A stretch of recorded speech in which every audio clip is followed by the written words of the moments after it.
on a date, right?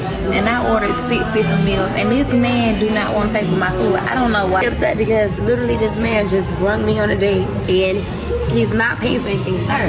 Oh my. If someone on a date orders a very large amount of food, expecting the other person to pay, it can quickly make the situation awkward and uncomfortable. Most people wouldn't expect that kind of order on a first date. Today's video covers some bad date moments online where expectations around paying and etiquette lead to tension. Not believe what just happened. Like, I literally went on a date with a guy, and let's just say, mind you, he's sitting right next to me. I ordered what I wanted. He didn't want to order anything because he ate, so he just ordered a drink.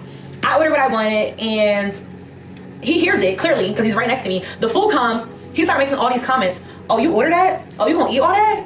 Mind you, I told him that my friend flew into town, and then after dinner I was gonna go see her because she wanted me to pull up on her or whatever. He's like, did you order some food for your friend? He was like, if I wasn't here, would you order all that?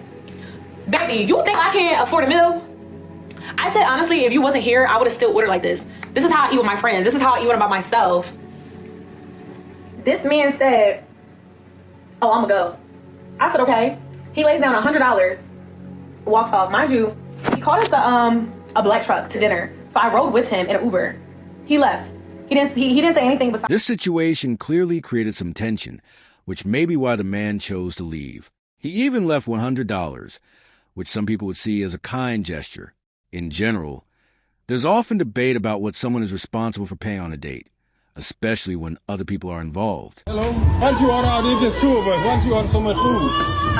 Because I'm hungry, and then I got Jay, Kelly, Cash, and little JJ and Tia. You the manager? Catch me to the manager. Hey, I just met her. I'm not gonna pay for all this, bro. I don't know. Oh, you yes, with he her? is. Yeah, with her. Yes, he is. He said he was playing. I I told just you met that, you. and that's why I ordered all this stuff. There's just 2 of us. I don't even know you. How much out there, bro? You know me enough to Hey man, I can ring you up right now, brother. Let me see. You got a car? You want me to cash a card? Cash a car? card. He got a black one. Hey, look, I just met her, bro. I'm gonna have to. Don't be playing. Don't be playing crazy now. You gonna beat on my kids. All of Hey, them. can I go outside and come back? No. No. So I can go outside? We know it's gonna be cash a card, brother. Cash a car? From what's shown, the situation escalates quickly, and the server is trying to manage a tense moment around the bill. The interaction becomes uncomfortable and harder to handle. Compared to earlier clips, this one feels more chaotic, with confusion about what should be paid for. Let me understand this. My lights got turned off, so I called my baby's father and asked him if he could get my lights turned on for me. He said no, because I have a husband and that's his responsibility. How is that his responsibility to pay my lights to get turned back on after they get turned off? That you have kids that stay here. You don't care about your kids? I understand that I have a husband, granted, don't beat me up over it, but we fell on hard times. So as my baby's father, I feel like you're supposed to pick up the slack. So you rather for your kids be in the dark than to help your baby mother get her lights turned back on? What if I didn't have a husband? Would you have helped me then?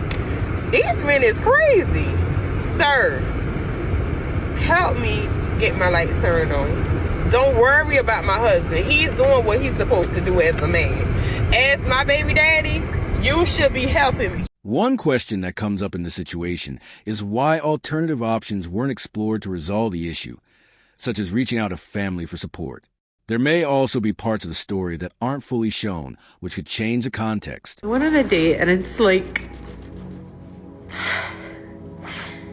it was good. And then yet, like, I'm just tired of, like, I don't know. The bill came. The bill didn't come. He asked for the bill. And in French, he said 2 bills.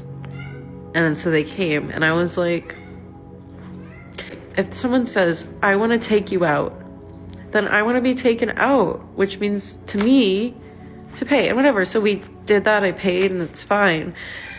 And then after I was honest and I just said it, like, I don't know. Cause I said like, yeah, I thought you were going to take me out. And like, to me, that means pay. And then suddenly his English wasn't so good anymore. Or when he was like, I don't understand what you mean. I was honest and like, whatever, what else do I have to lose? I just want to be honest because there's a way that I want to be treated. And like, I might as well just tell someone, like, what else do I have to lose? I don't know. And then like afterwards he was like, next time I'll pay. Like unprompted, he said that after we were having another conversation. I said, okay. And then he said, are you free this week? And I said, yeah. And then I texted him after and I'm like, I had a nice time, thanks. And then he read it and didn't respond. And it's like, okay, I don't know. Like, I'm just tired of... I'm happy I was honest. But like, I just like want a fucking gentleman. It looks like the situation becomes emotional for her during the interaction. In general, going on a date can come with different expectations, including that sometimes people may need to split or cover their own share depending on the arrangement. Why the hell do you invite me on a date and don't pay for my food? Really? You put the phone out? Yeah, I put my phone out. This steak is so good. That's cool. If you invite somebody, don't y'all expect them to pay for your food? You Baby, invited me here. Don't you expect it? Like, I don't pay for women if I can't touch them. Y'all look like y'all think because you pretty, I'm supposed to be just cashing my money. The point of the date is to get to know each other. We didn't know each other. I'm gonna eat. You pay for your food. I pay for my own food, right? That wasn't part of the. When you invited me on a date, I expected you to pay. I don't have any money, and I told you that. And you still gonna sit here and eat in front of me? Why would you come to a date with no money? I thought you was gonna pay. You invited me. I didn't make plans. You made the plans. You made the plans. You should have the money. No, you said we should go out to eat. I said, okay, cool. No. We're going out to eat. No. But who slid in who DMs? That's fine. You wanted me. Am I wrong? Am I right or am I wrong? I'm just tired of these broke trying to use. Nah, I understand you. I'm saying these broke are trying to use their money, thinking they. But you put me in the same category as them. Pulling out a phone to record someone during an argument can make the situation more tense. In date situations, expectations can vary, and people don't always handle things the same way. While many expect one person to cover the bill, there are still situations where being prepared for different outcomes is important. Restaurant he gonna take you to? What's the last restaurant your daddy took you to? Because you shouldn't be coming to him to be your daddy. That's not his role. It's a first date. I want y'all to bring that down to level 3. Y'all way on 10 with this foolishness and want to embarrass somebody. My second question is, have you ever been anywhere? Where do you take yourself? Let me see your checkbook registry. Let me log into your bank account and see what you feed yourself on a regular basis. Where do you take yourself for lunch or dinner? That's the next question I want you to answer. And then the third thing about this, come on back over here because I need you to understand what time it is. A real lady is gonna be there for the purpose of what it's for. She's not looking for food because she's hungry that she can't afford so she can take it to go and get a doggy bag. I'm gonna wrap this up to go. Why? You ain't gonna have food tomorrow? That's a poverty mindset. So a first date, again, is to get to know the person, to hang out, have fun. Y'all should be laughing and talking. It don't need to be a steakhouse. We don't even know if you worth a steak. You might just be worth a piece of bread. So ladies, young ladies, grow up. Get some maturity about yourself. Y'all buying lashes, booties, and everything else. And you want somebody else to feed you.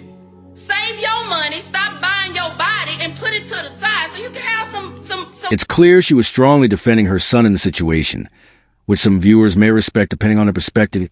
At the same time, a $1,000 bill on a first date will be seen as extreme by most people, and experiences like that often lead to caution in future dating choices. So, but my question here is, when you made all this ordering, you were ordering this and this and this and this and this and this and this and this and this and this and this, you never once said, hey, I'm going to order this.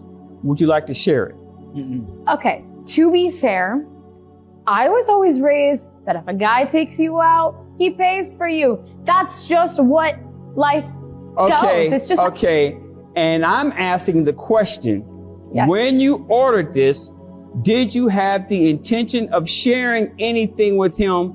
And did you ask him, would you like to share before you ordered? I mean, I didn't ask him, but I kind of just assumed. Lady, that's a yes or no question. Then no. Okay, so you didn't ask. So when you were ordering all these things, did you realistically believe that you were going to eat everything that was in front of you.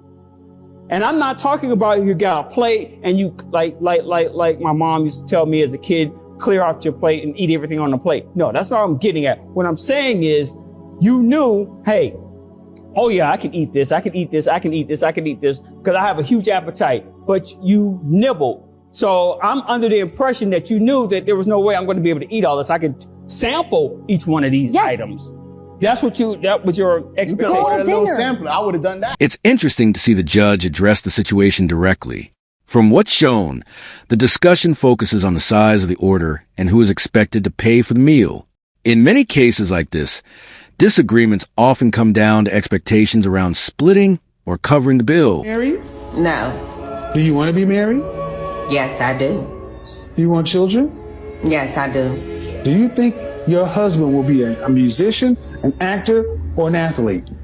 Yes, I absolutely do. What? Yeah, I know for a fact. I'm 30. No. Yes. Those are the kind of men I attract, I be around. My resume kind of speaks for itself. You got no wedding ring. It's clear they have very different views on modern dating.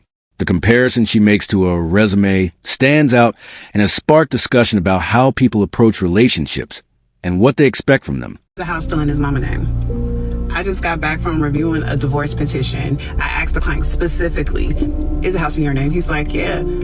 It's been my house since my mother passed away. Me and my wife have been living in this house. Several red flags is ringing up to me. Something told me, do a title report. Go to data tree, pull it in, pull the title history. The house is not in his name. It's still in his mother's name. No affidavit, no transfer on death, nothing. So now in the middle of a divorce that they were gonna already sell the property, which that's what they hired me for, now his mother's estate has to go into probate because the house has never been legally transferred. It's still in his mother's name, on top of the fact that community funds have been used to pay the mortgage, get things fixed and everything for several years. It's noted that the property was placed in the mother's name, which could affect how it is handled if the situation goes through legal proceedings. Property ownership details often become an important factor in court discussions, depending on how things were originally set up. And we were talking about whether there should be no-fault divorce or fault divorce. We were also talking about, should there even be marriages today? Kind of, what's your take on some of these issues? Well, I mean, I love marriage. I've done it a few times. So, that's my thing, A few times. And I hate to say, in my younger day, I used to see it as a sport. I got married for sports. I did get married for the wrong reasons because a lot of women, they don't know how to, cash in on a marriage. Oh, but I had the formula, so I did it for fun. Wow. Okay, wait. What is the formula for cashing in on a marriage? Doing marriage just for fun.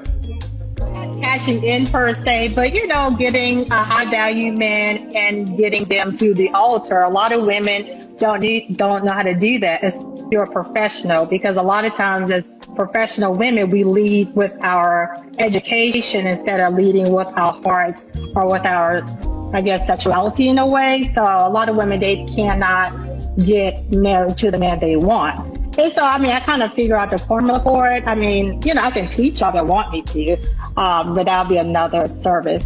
But yeah, one thing is with marriages, when you look to marry someone, you also want to see them as someone you can possibly divorce. And in a positive way. Wow, wait. Say that again. When you get married to someone, you want to see them as someone you're able to divorce.